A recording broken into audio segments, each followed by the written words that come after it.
ഇപ്പോൾ നമ്മൾ dissolved oxygen ആണ് പറയുന്നത്. ഇപ്പോൾ ഇവിടെ നമുക്ക് BOD ബോട്ടിലാണ് ആവശ്യം. അങ്ങനെയാണ് ഏകദേശം BOD ബോട്ടിൽ ഉണ്ടാവുക കേട്ടോ. നമ്മൾ 300 ml BOD ബോട്ടിൽ എടുത്തിട്ട് അതിൽ ഫുള്ളായിട്ട്, അതായത് ഇങ്ങനെ തുറന്നിട്ട് ഫുള്ളായിട്ട് നമ്മൾ സാമ്പിൾ നിറച്ചു. എന്നിട്ട് ഇത് വെച്ച് അടയ്ക്കുക. അപ്പോൾ കുറച്ച് പുറത്തേക്ക് പോകുമല്ലോ.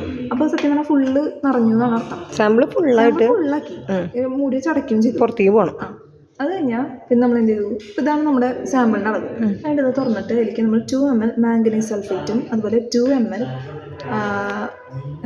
അസൈഡ് എന്തൊരു അയഡൈഡ് അസൈഡ് എന്ന് പറഞ്ഞ റിയാജന്റ്, ആൽക്കലീൻ അയഡൈഡ് അസൈഡ് എന്ന് പറയുന്ന ഒരു സൊല്യൂഷൻ ഉണ്ട്. ഇത് രണ്ടും ഇതിലേക്ക് കഴിക്കണം. അപ്പോൾ എങ്ങനെ ചെയ്യണമെന്ന് വെച്ചാൽ ഇത് ഓൾറെഡി തുളുമ്പി നിൽക്കുകയാണ്. അപ്പോൾ നമ്മൾ പിപ്പറ്റ് ഔട്ട് ചെയ്തിട്ടാണല്ലോ 2 ml പിപ്പറ്റിൽ എടുത്തിട്ട് നമ്മളിങ്ങനെ 2 ml കൊണ്ടുവന്ന് കുറേ പിപ്പറ്റ് ചെയ്തിട്ടാണ് കൊണ്ടുവരുന്നത്. അപ്പോൾ അതിന് നമ്മൾ എന്ത് ചെയ്യണം, ഈ പിപ്പറ്റിനെ നന്നായി താഴേക്ക് ഇൻവേഴ്സ് ചെയ്ത് ഏകദേശം ഈ താഴെ എത്തിയിട്ട് വേണം അതിനെ റിലീസ് ചെയ്യാൻ. ഏകദേശം സെൻറ്റർ ടു താഴെ ആ ഒരു റേഞ്ചിൽ എത്തുമ്പോൾ വേണം റിലീസ് ചെയ്യാനായിട്ട്. മോളിൽ നോക്കിയത് പുറത്തേക്ക് പോകും. അപ്പോൾ നമ്മളിങ്ങനെ താഴേക്ക് ഇറക്കുമ്പോൾ സ്വാഭാവികമായിട്ട് ഇവിടുന്ന് കുറച്ച് സാമ്പിൾ പുറത്തേക്ക് പോകും. അത് കുഴപ്പമില്ല, പൊക്കോട്ടെ. അത് നമ്മൾ എന്ത് ചെയ്യണം, അതിനെ അടച്ചിട്ട് നമ്മൾ ബോട്ടിൽ ഇങ്ങനെ പിടിച്ചിട്ട് 15 ടൈംസ് ഇൻവേഴ്സിൽ ഇങ്ങനെ റൊട്ടേറ്റ് ചെയ്യുക 15 പ്രാവശ്യം. അത് കഴിഞ്ഞ് എന്ത് ചെയ്യാം, കുറച്ച് നേരം റെസ്റ്റ് ചെയ്യാൻ വയ്ക്കാം 15 മിനിറ്റ് ഒന്ന് സെറ്റിലാവാനായിട്ട്. സെറ്റിലായി കഴിഞ്ഞാൽ വീണ്ടും ഇത് തുറന്നിട്ട് ഇതേ പ്രൊസീജിയറിൽ, അതായത് നമ്മൾ പിപ്പറ്റിൽ 2 ml കോൺസെൻട്രേറ്റഡ് സൾഫ്യൂരിക് ആസിഡ് എടുത്തിട്ട് ഇതിനെ താഴേക്ക് ഇറക്കി റിലീസ് ചെയ്തു. അപ്പോൾ യെല്ലോ കളർ ഉണ്ടാവും. ശരിക്കും നമുക്കൊരു പേൽ യെല്ലോ ആണ് വേണ്ടത്. ടൈട്രേഷന് വേണ്ടിയിട്ട് പേൽ യെല്ലോ കളറാണ് നമുക്ക് ആവശ്യം. ചിലപ്പോൾ നമ്മൾ ഈ കോൺസെൻട്രേറ്റഡ് സൾഫ്യൂരിക് ആസിഡ് ഒഴിക്കുമ്പോൾ പേൽ യെല്ലോ ആവാം, അല്ലെങ്കിൽ ചിലപ്പോൾ ഡാർക്ക് യെല്ലോ ആണ് കിട്ടുക. ഡാർക്ക് യെല്ലോ ആണ് കിട്ടണമെങ്കിൽ നമ്മൾ അതിനെ പെയിൽ ആക്കിയതിന് ശേഷം വേണം ചെയ്യാനായിട്ട്. അതായത് ടൈട്രേഷൻ ചെയ്യാനല്ല, സ്റ്റാർച്ച് ആഡ് ചെയ്യാനായിട്ട്.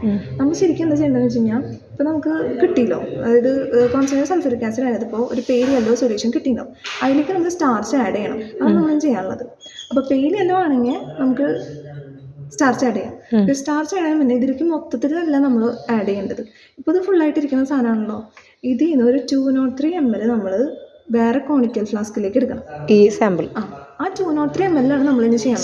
ബാക്കി നമുക്ക് ആവശ്യമില്ല. യെല്ലോ കളർ ആയിന്ന് കണ്ടു കഴിഞ്ഞാൽ അതിൽ നിന്ന് 203 എടുത്തിട്ട് കോണിക്കൽ ഫ്ലാസ്കിൽ എടുത്തിട്ട് അതിലേക്ക് ഒരു 2 drops സ്റ്റാർച്ച് ആഡ് ചെയ്യാം.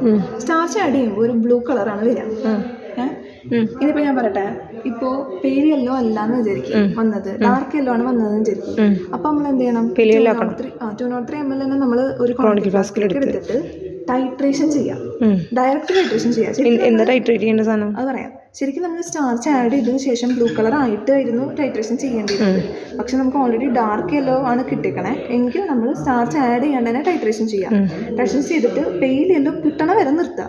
പെയിൽ യെല്ലോ കിട്ടിക്കഴിഞ്ഞാൽ സ്റ്റാർച്ച് ആഡ് ചെയ്യാം, എന്നിട്ട് ബാക്കി ടൈട്രേഷൻ ചെയ്യാം. അങ്ങനെ ടൈട്രേഷൻ ആയിട്ട് നമ്മൾ യൂസ് ചെയ്യണത് സ്റ്റാൻഡേർഡ് സോഡിയം തയോസൾഫേറ്റ് ആണ്. ഇത് ഡാർക്ക് യെല്ലോനെ പെയിലാക്കാനായിട്ട് ഉപയോഗിക്കുന്നത്. അതായത് ഈ ടൈറ്റൻ്റെ ആയിട്ട് നമ്മൾ യൂസ് ചെയ്യുന്നത് സ്റ്റാൻഡേർഡ് സോഡിയം തയോസൾഫേറ്റ് നമ്മൾ ഇതിൽ ഫുള്ളായിട്ട് എടുത്ത് വെച്ചിട്ടുണ്ടാവണം. എന്നിട്ട് നമ്മൾ എന്ത് ചെയ്തു, ഇപ്പം നമുക്ക് പെയിൽ യെല്ലോ കിട്ടിയെന്ന് സങ്കല്പിക്കാം. ശരിക്കും പെയിൽ യെല്ലോ കിട്ടണം എന്നാണ്, കിട്ടിയില്ലെങ്കിലാണ് അങ്ങനെ ചെയ്യേണ്ടത്.